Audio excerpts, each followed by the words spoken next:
All right, thank you very much for staying with us on Jasiri this morning. And we still have Eromosele Adene with us. Just before we had that technical glitch, I was asking a question that I know that you spent, years choosing to respond to problems, but with very limited resources available to you. So what keeps you going? Because most of the time, you know that whatever you're solving today, you probably will still have to solve it for another person in, a very short tomorrow. What keeps you going when you look at all the interventions that you have done? What is the common problem that you see recurring that you need to solve? Okay, thank you very much for that question. You're right, we really can't change the world, no matter how much you really have. So for us, it is knowing that while you can't change the world, you can change somebody's world. So if you can help a child in need, a child who needs medical attention, urgent medical attention, if you can help with pad for a girl to stay in school or a couple of girls to stay in school, if you can just pick a couple of undergraduates, equip them with skill sets, and they use that skill set to lift their family out of poverty, all these instances put together, you are changing someone's world. And that's enough. As long as you're doing something and whoever it is you're impacting, you teach them the importance of paying it forward. So they know I have a responsibility. Whatever money I have, whatever skills I have, whatever resources I have is not just for me. It's for the people around me. And once you're able to replicate that, in fact, for my organization, we define our organization, ABENOL Foundation, as a youth-led, youth-focused organization. Our goal is to make people or build people to become the country they want to see. So if we keep complaining about the leadership, or the president, the governor, etc., they are not picked from us, they are picked from amongst us. So if every time they select, every election where, new leaders emerge, if we keep having questionable leadership, we should look at ourselves, at our character as a people. So once we are able to build people, build institutions, before you know it, would have a good spread. And one thing that really keeps us going as well is we get to see the impact a lot. So I was driving on Friday. I had gone to the hospital to check up on one of our children in the hospital. And as I was coming back, someone was waving down my car. Sir. And I stopped. And I remember this lady, we had supported her medical bill in April. And she was really happy. She was thanking us. We have not seen her since April. Our baby's dedication is this month, and we'll be going for it. So those kind of things just keeps you going. Now, I like that you talked about responsibility and the fact that whatever money you're getting is, for the people and not for you. But when people see you and the things you do, they feel like, you have so much to gain. But then what has serving humanity cost you? That people watching will probably, never see. And, you've worked across civic participation, healthcare, education, youth empowerment, and community development. So what is that thing that humanity or humanitarian aid or whatever you're doing costs you? Funny enough, I was on admission during the weekend. Oh, wow. Yeah, I was I kind of rushed. I forgot to take my medications this morning, so when I get back, I'm going to take it. So people don't get to see the silent nights when you're working, when you are on shore, the evenings that comes with tears. I'm one who rarely cries, but last year and this year, oh my God, I've become a fountain because of the kind of projects we've had to do, right? And most of the people that we help, we connect with them. A lot of NGOs across the country, the work we do, we have to connect for us to understand their story, for us to understand their pain and actually give them the help that they need, not the help that we think they need. So those are part of the things that, people get to see. Yes, they see the results, they see the platforms, they see the network, but it doesn't just come overnight. It comes at a cost. To say that, whenever you feel the need to cry, please go ahead and cry. I am an advocate for, men that cry? Yeah, people that cry, because it helps you, it helps relieve a lot. It makes you stronger. So, thank you. So cry. Getting into the crying, I think that also just piggybanks off my next question. I know that there are points where compassion can also meet exhaustion. And I think sometimes it's difficult to differentiate the two or recover from the two. Have you ever reached a point where you thought, I cannot do this anymore? And if you have, what is it exactly that brought you back? Yes. Yeah, I think as at 2023, maybe that was the last time, but I had decided, you know what, I would like to do business because I love business. Okay. From higher institution, I was already making money. Oh, wow. You know, so yeah, I mean, I used to tell my colleagues at the foundation, because they're very young people. So when I encourage them, you know, I say things like, oh, from 100 level second semester to 400 level first semester, every time I go home, the allowance my parents give me is always intact because I'm able to do business to sustain myself with that money. So I was like, okay, you know what? I'd rather just do business. Something weird happened. I don't think I want to go into the details. My pastor had climbed the altar to preach. And then before he started speaking, he's like, where is Eroms? Where is Eroms? I have a word for him. And I was not even in church that day because I was exhausted. I didn't go to church at all. So yeah, moments like that happened, especially NSAS after the abduction and my release. I was really thinking about it. But like I said just now, on Friday when I was driving, you know, the lady I met, there was a time I went to a comedy club. There was a student who climbed the stage to, you know, crack a joke. And they said that was his second time. And I asked more questions about this guy because it was quite good. Turns out he had come for an event, a university tour that we had held in his school, like a few months before. We went with the owner of the comedy club as our host. And we had encouraged students to try out, you know, their talents, you know, oh, these are people you can meet, this is how you can meet them. And he met with the host after, and now he's doing comedy. So things like that actually encourage us, you know, seeing kids start school, you know, maybe a few months before it was 50-50 if they were going to be alive or not, and now they're in school, they're playing. It actually encourages everyone on the team because it's not just me. Okay, but then, you know, when it comes to working with people with vulnerability, you know, or vulnerable people and also communities, what have those encounters actually taught you about dignity and about the dangers of treating people, you know, as beneficiaries rather than people who actually have potential? Oh, okay.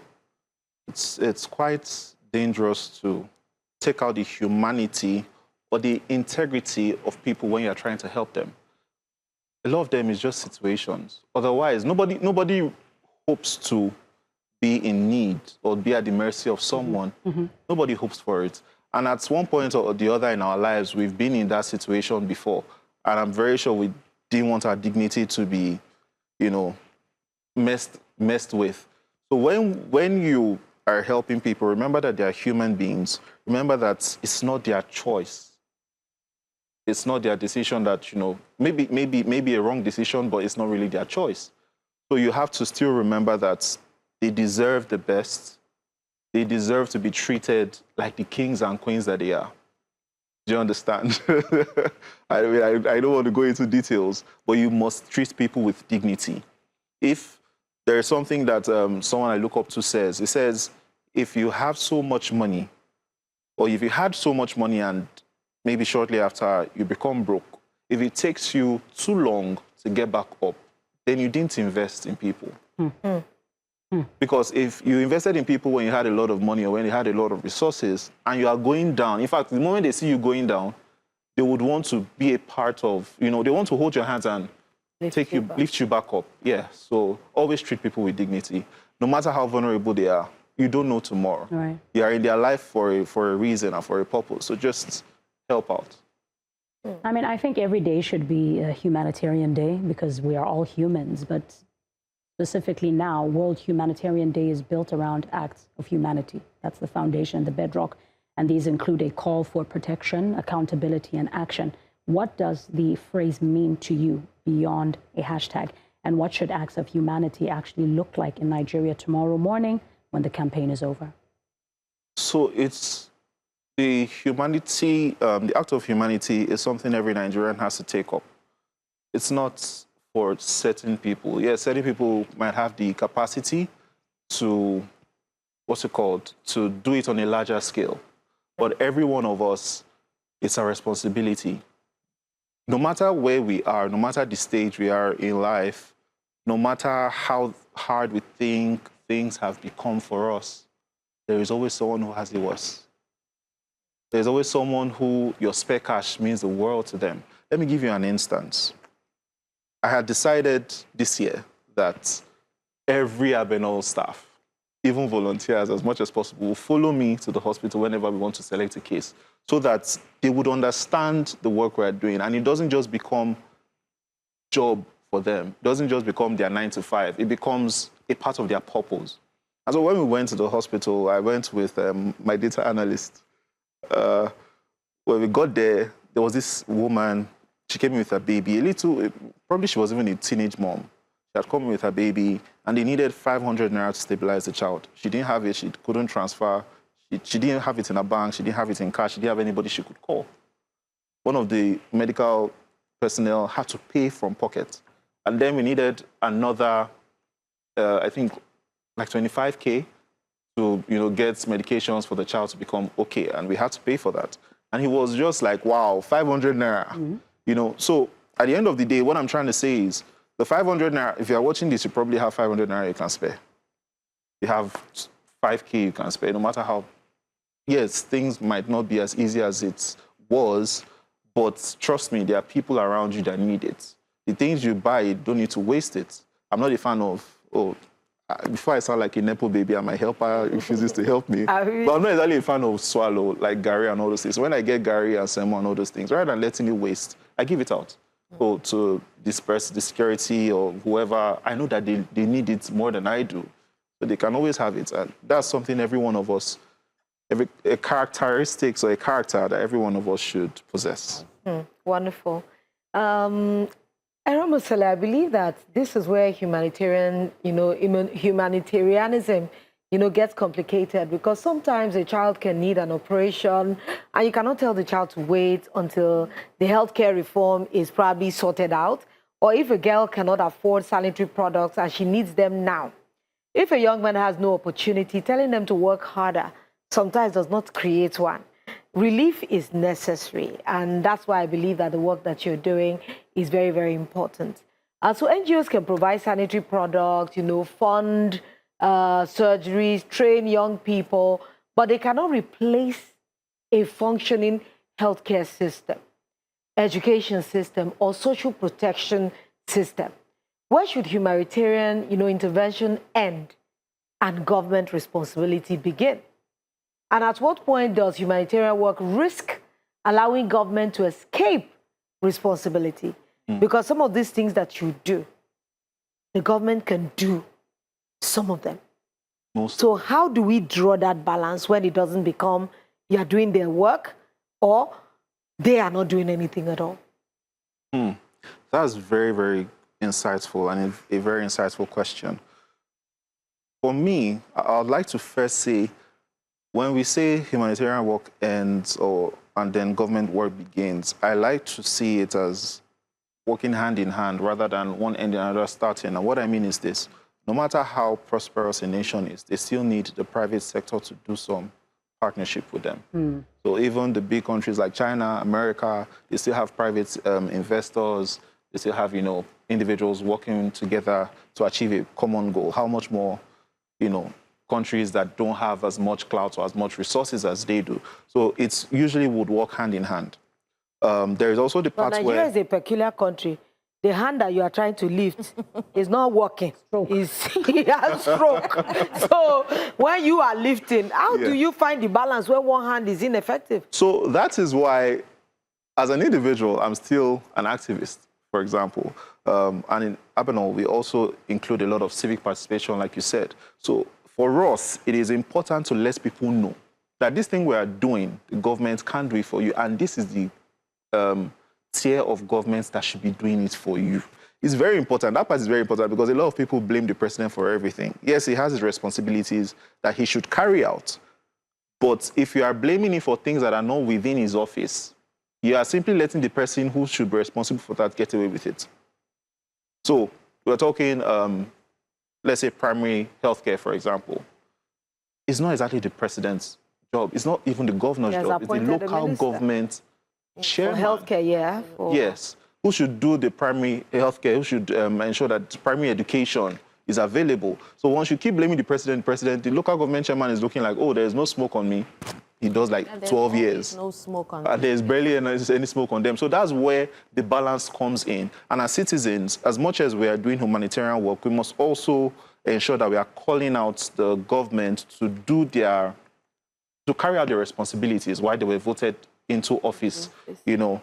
Because like you said, yes, sadly, a lot of I'm trying to, you know, watch my words. Yeah. But a lot of people, when you are trying to leave the hand, the hand is not lifted.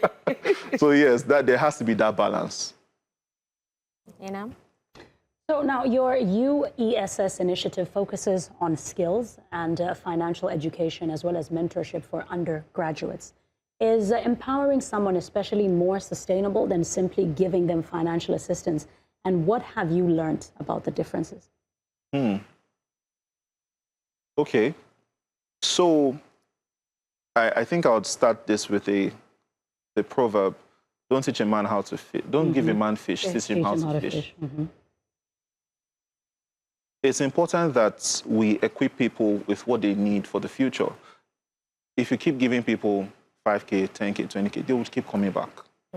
And Nigerians are, oh my goodness, Nigerians are so smart. I say this from a place of information. Nigerians are so brilliant. You just need to equip them and they'll do amazing work. So US, for example, that's actually how it's pronounced, US, Undergraduate Empowerment and Sensitization Scheme. Our goal is to tour 20 higher institutions, empower 100,000 undergraduates in Nigeria with skill sets, financial education, and mentorship. Sorry, undergraduate empowerment what? And sensitization scheme. Okay. Right? So for us, it is, rather than, let's assume every university we go to costs us 25 million, rather than sharing 25 million to the students, can we pull the money into something that would create a syllabus where students can continue to, you know, come and take from, and they take from, and they take from, and it never exhausts. Because that 25 million, if you distribute it, maybe you give 1,000 students 25,000 naira. By the middle of the month, they're already coming to meet you. Middle of the month? Okay, maybe that the weekend. 3 days. But if you're able to create, you know, courses, create a system of mentorship, you know, something that continues to give. Worst case, 1 year, 2 years, it never runs dry. You know, that's what we focus on. And that's what I encourage a lot of people to do, especially people who have organizations or foundations that are in line with humanitarian work. All right, now just in line with, you know, your work with young people, what exactly worries you the most about the way Nigerians currently respond to suffering, right? Are we becoming a society that is very good at fundraising when a tragedy goes viral, but not as good as preventing the next tragedy? So in essence, are we a reactive people, not a proactive people? Or preventative? A preventative. That question requires a lot of data. But from the little I know, from the little 20 states that we are present in, I think we are quite reactive. I think we are quite reactive. And for that to change, it will require sensitization. And I honestly don't think any organization can do that. That's why we need the government, for example. Is it the NHS now? I don't remember the government body that is in charge of that. But we need sensitization. We need people we need to rewire minds of people. For example, when I was coming today, I realized that I was even guilty of that thing you just said. I'm quite reactive. Because there's this street I have to pass to get into the express. And a wire has been, you know, dropping. But because it did not get to my car, I'm like, And today I had to it had literally, you know, dropped to like the side mirror level. And so I'm like, okay, who do we call? Who do we do this? Who do we do that? When it shouldn't have, you know, even gotten to that extent. You know, so everyone just needs to understand that we need to start preparing for certain situations. We need to be prepared for it. We don't need to wait for it to happen and say, you know, for example, when you go to the hospital, you see a lot of cases maybe mothers who waited for things to get bad, and then now because they didn't have maybe 200, 300,000, which is a lot of money, but now things have gotten bad and we're talking of millions in bills. All right, let's ask a very difficult question. Yeah, because this one is a conversation that might be very hard. Nigeria is having, something is happening in the Senate right now. The Senate is considering quite a lump sum. I'm wondering how it's written here. SB 1034, the foreign aid regulation, coordination, transparency and disclosure bill 2026, which had passed the second reading on July 22nd. And the proposed framework would strengthen oversight of foreign aid and donor-funded projects, including registration, disclosure, and reporting requirements. You know, supporters say that the goal is greater transparency, coordination, and accountability. But civil society groups, including the Nigerian network of NGOs, have raised concerns about duplication, regulatory burdens, and the possible effect on the civic space. So where is the balance? How do we make organizations accountable without creating a system that makes it harder for legitimate humanitarian work to happen? But we're going to take a quick break. When we do return, this question will be put to Eromosele. We'll be right back. Welcome back. Now, you cannot talk about humanitarian work without talking about trust. Trust that the money reaches the people it was meant for. Trust that organizations are transparent, and trust that regulation protects the public without silencing or obstructing legitimate work. That is where Nigeria's proposed foreign aid regulation, coordination, transparency, and disclosure bill SB 1034 comes in. Eromosele, let me put this question to you. Should organizations receive foreign funding or receiving foreign funding be subject to greater scrutiny?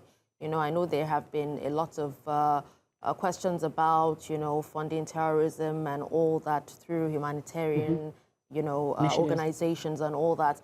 And should they all be subject to the same level of scrutiny regardless of their size and the kind of work that they do? From your perspective, what does good accountability look like? Okay. So accountability is very important. It's non-negotiable. If you are collecting funding for something, you have to be accountable to the people giving the funding and to the people the funds are required to, you know, help or assist. However, every organization, okay, you know, let me put it this way. The public has every right to ask questions, right? But when you are talking about scrutiny, it has to be intelligent, it has to be purposeful, and it shouldn't be punitive. It shouldn't be, you know, as a form or as a way to get back at organizations, right? So we have to draw a line. We have to understand this bill, right? Is the bill we're talking about? This bill, what are we trying to achieve with this bill? What are we trying to? In fact, if we are to pass this bill, how does it affect the lives of people, the people we are governing? I remember I said earlier, humanitarian work and government have to work hand in hand. Because no matter how much resources you have, you can't do everything on your own, right?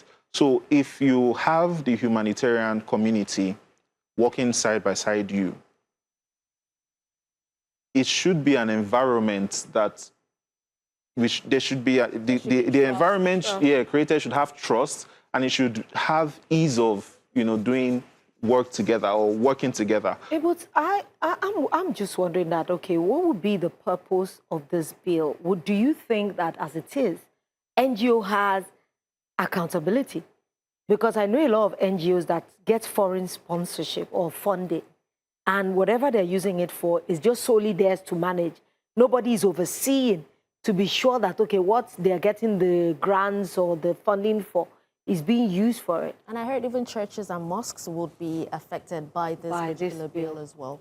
So one thing about funding, if you're receiving funding, especially from international donors, they actually do oversee, right? So they want to know what you're using their money for, especially if it's a large sum. In fact, the larger the sum, the harder or the more scrutiny.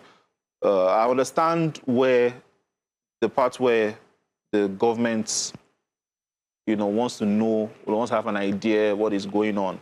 However, with the way this bill is structured, it does not favor the people, it does not favor the NGOs. In fact, it doesn't even favor the government. Because as it is now, they already have a lot on their hands. And we can arguably say they're not doing a good job. So you still want to add more, because when we say NGOs, we say, like you said, churches, mosques, even AJO, the AJO person has to fly to Abuja to do reporting. Because yes, you have to, if I'm not mistaken, you have to come to Abuja, then you have to get certain, permissions, certain permits and all of that. It is really not realistic. But is there an amount, or limits for the AJO person to be able to fly down to Abuja? Because, for example, if, you have like a group of friends who are, doing 50K a month or 100K a month, do they also need to fly to Abuja to get approval before? No. That's why I said earlier, when you are passing a bill, you must have people represented to go through the bill together. The NGOs must be present, the churches, the pastors, the cardinals, the imams, yes, the stakeholders, even the people in the AJO, the market women, everyone has to be present before you pull up a bill. You don't just pull up a bill from your POV and expect it to work in a country of 200 million people. It's not going to be possible. So for real, I think I know where this AJO thing, came in, because I think a lot of people actually have so many AJO groups. They've turned it to a business now. So if you want to join, you have to pay a certain amount monthly, and it's theirs. You have to pay for it. For example, if you're doing like 1 million naira, you have to add like an extra 100,000 naira. So yes, so it's more like an informal banking sector. The sector, exactly. I was going to say. So this is where the problem is. When the structure in place does not work, people will find alternate structures. Do the structures ever even and work? let's exactly The current structure right now, I think for them to want to put in a new bill is because the current structure right now does not work. And let's not forget, they say the purpose of that bill is to curb terrorism, to look or to trace the funding of terrorism. There is a reason why we have other structures in place. Let's say the DSS, the EFCC, the ICPC, the police, the military. Navy. There is enough for us to be able to track funding of terrorism. The terrorists are in the bushes. You can always go there, capture some, question them. And it's cash. It's cash. You take cash to them and not... So how does one access... How does one access such cash? In fact, the terrorists are even on TikTok. They are not impossible to meet. They are not impossible to reach. So if you are saying you are pulling this bill for terrorists or terrorism to curb it, we currently have this. There are just some things that I can't say, but I know that our intelligence is one of the best in the world. Before Which intelligence? Nigerians, I'm serious. It is. I'm very serious. Before Lala comes in, when we talk about cash, I think they should also do that for elections, because we saw the Osun State election and we saw mints. Where did they get the mints from? Mints, wads of new notes, and they were sharing it to people. How did they come across such a huge amount? It's the relationship with banks. Some were even seized as well. Exactly. So the banks should be the ones, yes, that they scrutinize and, probably sanction or something. Honestly. Now, from someone who actually is doing this work, what is one thing the policymakers need to understand about humanitarian organizations before they even regulate them? So a lot of humanitarian organizations, we seek to address problems now in two ways. The first, some of us plan for a long time, for years or months before we start to address the problem. For some others, we address it on the spot. In fact, maybe the third way we address it is a combination of both. So you need to understand that if, for example, we say we are supporting children's medical bills and a child case is brought to us, we have to sort it right there and then. We have to find ways to raise the funding, pay for it. that's not the time for us to start calling Abuja to ask for permission. Or we want to empower students. Currently, the curriculum